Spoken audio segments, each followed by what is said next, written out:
Est-ce que vous avez déjà ressenti cette frustration qui fait que malgré tous vos efforts, vos photographies animalières ne ressemblent mais pas du tout à ce que vous avez vraiment vécu sur le terrain? Vous passez des heures en pleine nature, vous pensez avoir capturé des moments incroyables avec votre appareil photo, mais une fois chez vous, les résultats ne sont simplement pas à la hauteur de ce que vous espériez. Ou pire, vous vous rendez compte que vos images sont floues, trop sombres ou trop fades alors qu'elles vous semblaient pas trop mal sur l'appareil. Dans cette vidéo, je vais vous expliquer pourquoi vous n'arrivez jamais à obtenir de belles photos puisqu'on va voir les 7 erreurs que font tous les débutants mais surtout comment les corriger facilement. Et une fois que ces erreurs seront corrigées, surtout la 6e, je vous assure que vos photographies vont vraiment passer au niveau supérieur, donc restez bien jusqu'au bout pour n'en louper aucune.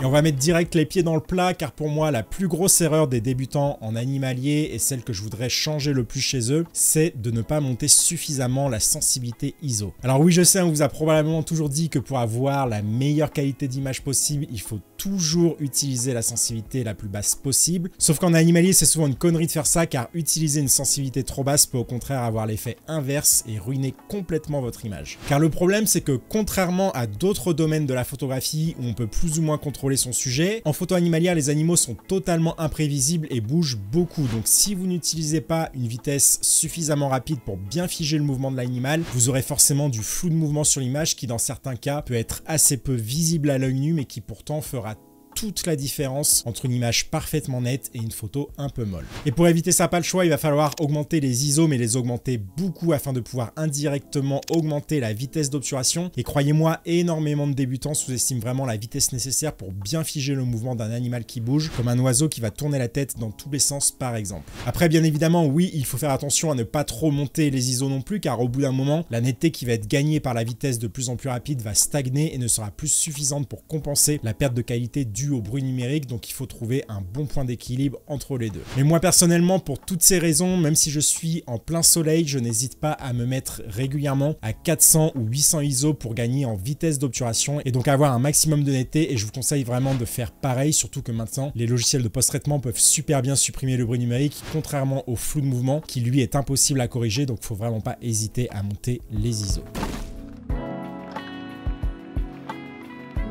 On passe à la deuxième grosse erreur des photographes débutants qui est de ne pas faire suffisamment attention et de cramer les blancs. Alors cramer les blancs, c'est un terme photographique qui veut dire surexposer une image au point que les détails dans les zones les plus claires qu'on appelle les hautes lumières sont totalement perdus. En gros, ça veut dire que vous allez vous retrouver avec des parties de l'image qui seront totalement blanches, ce qui est un vrai problème car une fois que les détails sont perdus à cause justement de cette surexposition, ils ne peuvent pas être récupérés en post-traitement.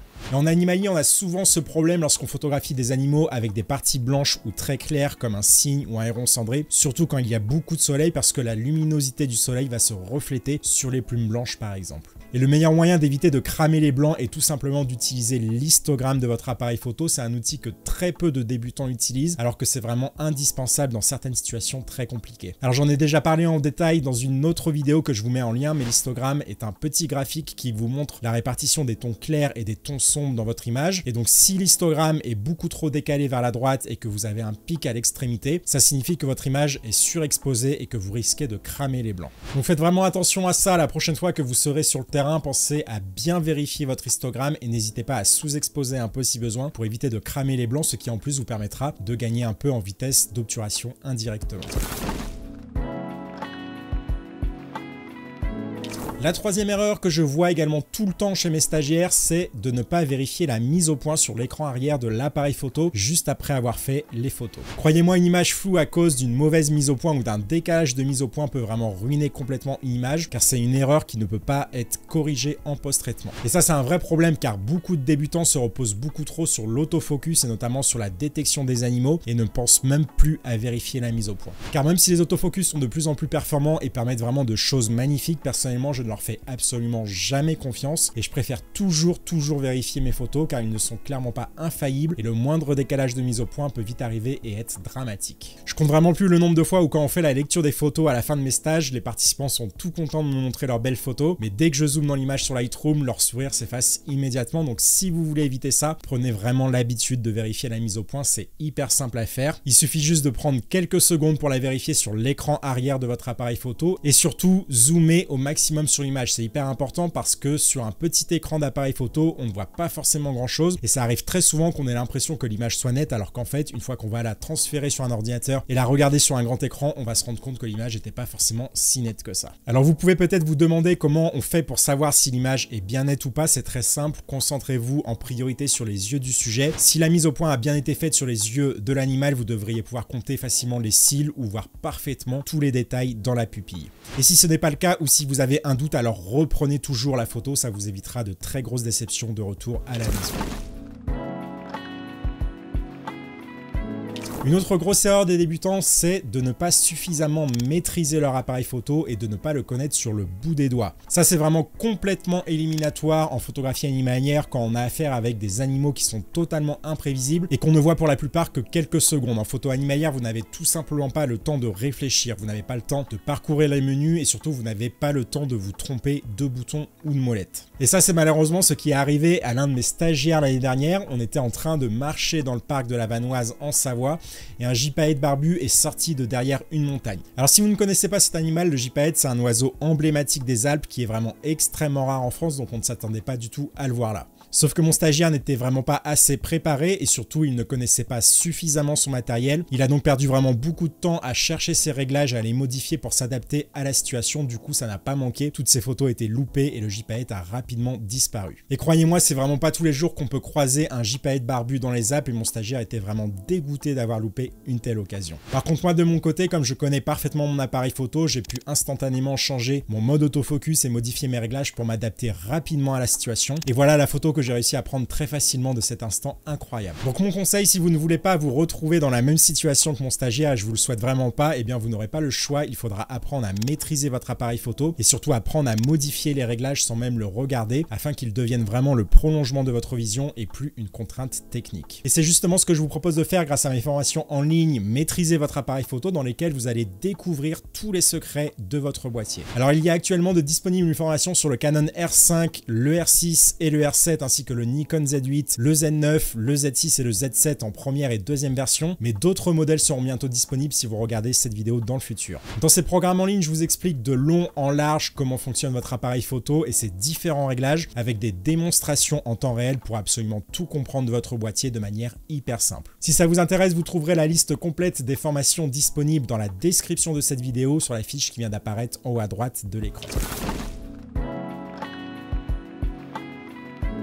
La quatrième erreur que commettent les photographes débutants est de ne pas faire attention à l'arrière-plan. Et ça, c'est normal parce que quand on est dans l'excitation et la précipitation de voir un animal sauvage, c'est super simple de se concentrer uniquement sur le sujet et d'ignorer ce qui se passe derrière lui. Pourtant, croyez-moi, un arrière-plan encombré ou un élément parasite comme une branche qui dépasse peut vraiment complètement gâcher une photo.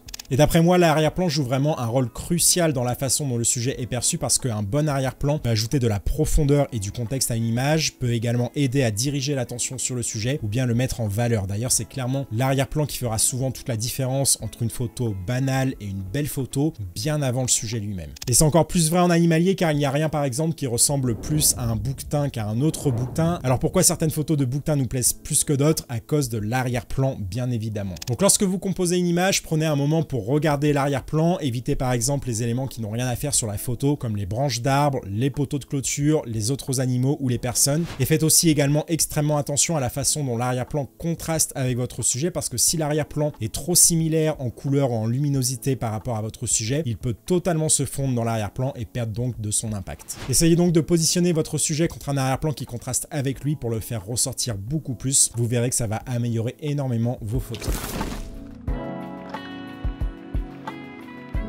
Alors on a vu l'arrière-plan, maintenant parlons du premier plan qui est également la prochaine erreur et qui est un élément que beaucoup de monde oublie d'intégrer sur ses photos. Parce que l'avantage d'ajouter un premier plan, c'est que ça va avoir un effet magique sur le rendu final de l'image parce que premièrement, ça va rajouter de la profondeur et de la perspective. Personnellement, moi je trouve que si une photo n'a pas de premier plan, alors elle a vraiment un aspect qui est très plat selon moi. On a un espèce d'effet 2D qui n'est pas forcément très intéressant. Alors que de juste rajouter quelques feuilles entre vous et le sujet va permettre de créer un effet de profondeur hyper intéressant. intéressant. Et deuxième gros avantage également de rajouter un premier plan, c'est qu'il va également permettre d'ajouter de la texture et de la douceur à l'image en créant un cocon tout autour du sujet. Donc si vous aimez ce style de photo où le sujet est vraiment noyé autour d'un arrière-plan et d'un premier plan qui est très uni, c'est vraiment quelque chose d'hyper intéressant de rajouter un premier plan à votre image. Et surtout, le dernier gros avantage d'utiliser un premier plan, c'est que ça va aussi vous permettre de camoufler très facilement certains éléments gênants. Moi, c'est quelque chose que j'utilise par exemple en permanence pour la photographie d'oiseaux pour camoufler le support sur lequel se trouve le sujet, comme une barrière en bois par exemple.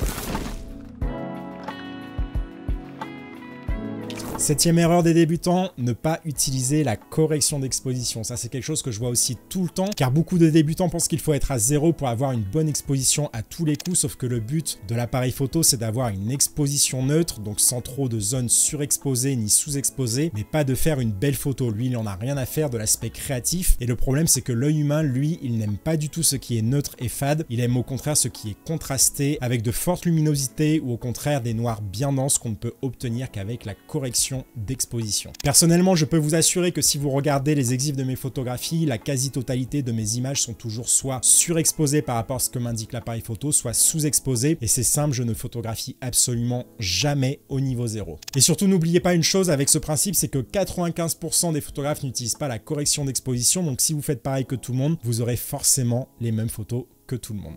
Donc mon conseil, n'hésitez vraiment pas à jouer avec la correction d'exposition, mais attention, sans cramer les blancs, bien évidemment. Alors si vous aimeriez découvrir plein d'autres conseils de ce type pour progresser en photographie et notamment apporter beaucoup plus de créativité à vos images, vous pouvez télécharger mes 3 guides PDF gratuits qui viennent d'apparaître à l'écran. Je vous y dévoile plein d'astuces qui m'ont permis de remporter plusieurs concours photos.